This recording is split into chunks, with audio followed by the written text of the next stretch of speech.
Hello, this is the developmental review for Intro Psych with Mrs. Turner. And just so you know, the format is like we've always had. We'll start off with some true false, go to multiple choice, then some short answer and an essay, and of course it will be worth 50 points. Also, there will be specific matching sections dedicated to Erikson, Kohlberg, and Piaget. But they're not limited to that part of the test, but they will get their own little section. And also within those matching sections, Kohlberg stages will not be named, but they will be numbered. So you better know if you say stage 2 for Kohlberg, you better know that that means, the what's in it for me, obtain reward stage. The essay must be very specific. We have practiced this in class, or we will, depending on when you see this. And make sure that you also look back at your what about Bob situations, because that was the very first thing we did to talk about what is and what is not developmentally appropriate. And do make sure that with those 3 areas of physical, social, and cognitive, you know some milestones for each stage of life. So that's the big picture of what you need to know. For instance, I will not accept something like, well, Peggy grew, so that's physical, and she thinks, so that's cognitive, and she has friends, so that's social. Pretty darn sure you knew that before you started taking this class, so you got to show me what you've learned in class. Do make sure you can define development. I'm looking for that idea of qualitative changes, and that you know the difference between qualitative and quantitative. Texting faster would be quantitative because I can time that. Concrete versus formal operational is qualitative, that you can't measure that, you can just describe the differences. And being tall enough to reach the gas pedal in a car, since you can measure that in length, that's going to be quantitative once again. And then also, we've spent a lot of time, especially with the reviews, looking at as someone is developing. Are they developing at a normal rate, what's expected? Is it an advanced rate, or is it a slow rate? And so things like precocious puberty, that's going to be an example of someone going into puberty at an earlier than expected phase, so that's advanced. If they're severely neglected, like our Genie video, that's going to be a slowed rate. Everything's happening a little slower.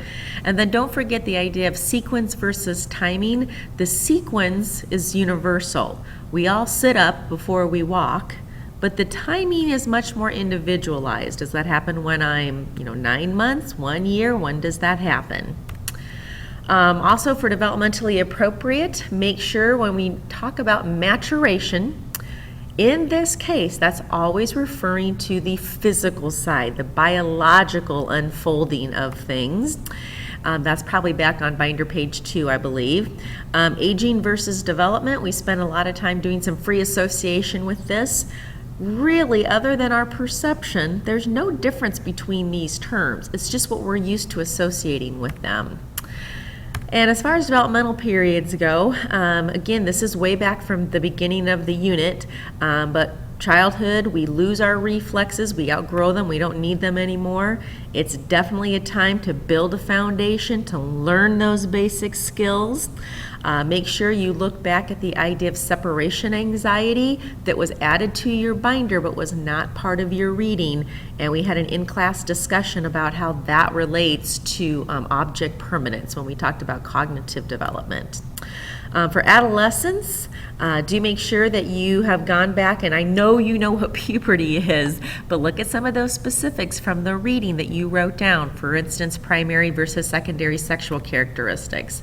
And then also G. Stanley Hall, he was on a slide and you added him to your binder, but he talked about adolescence being a time of storm and stress, how we're in adult bodies, but we're maybe not socially or cognitively adult-like yet, and so it's stressful because sometimes you're treated like adults and sometimes you're not. For middle adulthood, you read about this, so go back and check those notes again, but emptiness is always a sad time. That is false. A lot of times it's an adjustment period, but it's not sad. Women are relieved after menopause. That is true. We're not really sad about that. And then finally, exercise is the foundation of health, or the fountain of health, Absolutely true. That goes everything from physical, psychological, emotional well-being. Exercise is always good for us. In later adulthood, what happens to our senses? Well, they decrease in efficiency. They become a little dull. That's why you have to talk louder when you talk to me. Our immune system also, remember there's two bits to that. One was that we've built up antibodies, which is good, but yet we're also increasing for getting things like cancer. And our emotions, our levels of happiness does seem to level off. Majority of older people are happy. The highs aren't so high, the lows aren't so low. And our neural pathways, they also become a little less efficient. Remember we talked about those telomeres, those end of the chromosomes breaking down, which also lead to primary aging. For cognitive development Piaget, make sure you not only nail the 4 stages of sensory motor, concrete operational, formal operational, and pre-operational, and by the way, I didn't put those in the right order, but also the subpoints like animism, conservation skills. You will need to know those subpoints.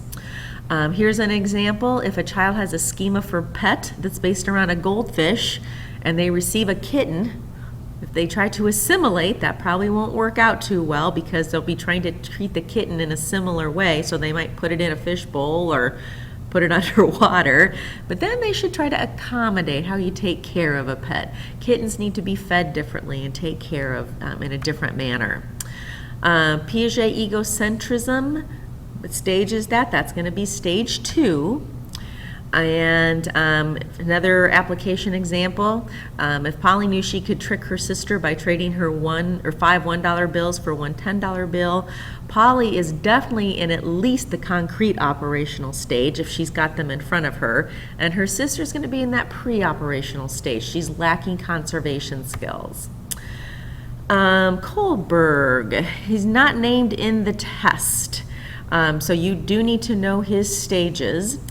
And so is it okay to tell a lie if your boss tells you to? Don't just tell me that's stage 4. You better tell me that that's respect for authority.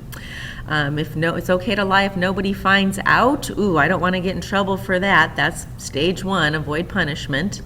Your friends are doing it. Yes, that's stage 3, but that's known as please others, avoid social disapproval. If it spares embarrassment to your community, don't just tell me stage 5, you better tell me that's rights of others. And if Terry stood up to a group that was teasing someone in the halls because it's wrong to bully no matter who the person is, yes, that's stage 6, the universal principles. Know those stage names. If Terry were reasoning in stage 1 instead, Terry would probably say, I'm not going to step in because I might get in trouble, so I probably won't help out there. Your physical development, remember, unlike the other areas of development, we don't have any nice, neat stages, but we did create a timeline on the back wall and looked at the changes. So make sure you go back and you review the trends. We identified about 3 trends that happen, and make sure also that you can support those with examples. I know the trends are in your notes, but make sure you can support those with examples.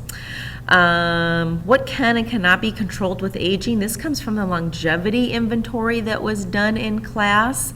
And there's certain things that speed up our secondary aging. There's certain things that are primary aging, and things like our genetics that we can't control our family history. That's out of our control.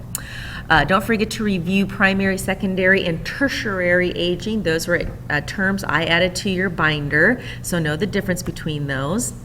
And also go back, and we had a really good discussion on brain development, so make sure you check out those ideas of how the brain goes from bottom to top, back to front, those critical periods involving Jeannie again, and pruning in adolescence.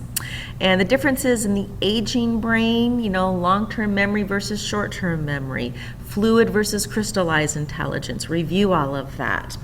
And then don't forget, this came from the video as well as some class discussions about how teens are more likely to use the amygdala, the emotional limbic system part of the brain, versus when your brain's fully developed, you use that prefrontal cortex that's good at that critical thinking and decision making.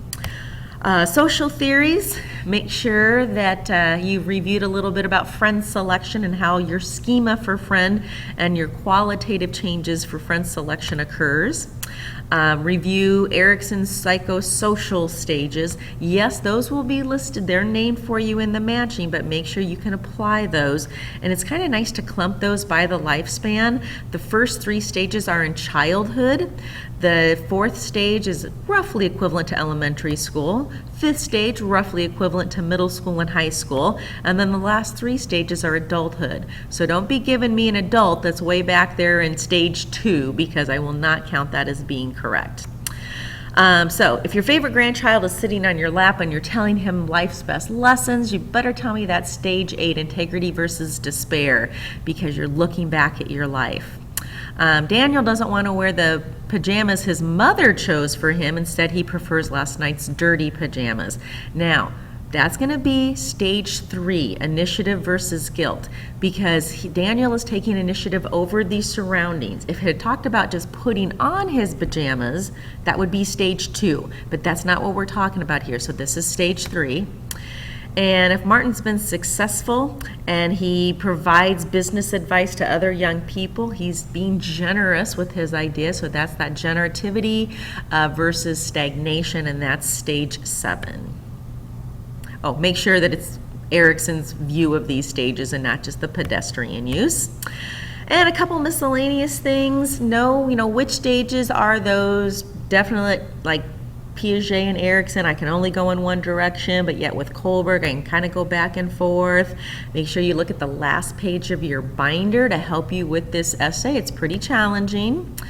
Make sure you are being precise with the terms that you are using. You need to show me that you've used this information from class to build your answers. And make sure you do include all 3 areas: physical, social, and cognitive milestones. And also, now here's the twist, you got to make sure, and we talked about this on the very first slide, is this person developing at an advanced rate, at a normal rate, or at a slow rate? So it's not enough just to use the vocabulary. What does this mean for the individual? So that's it. Good luck.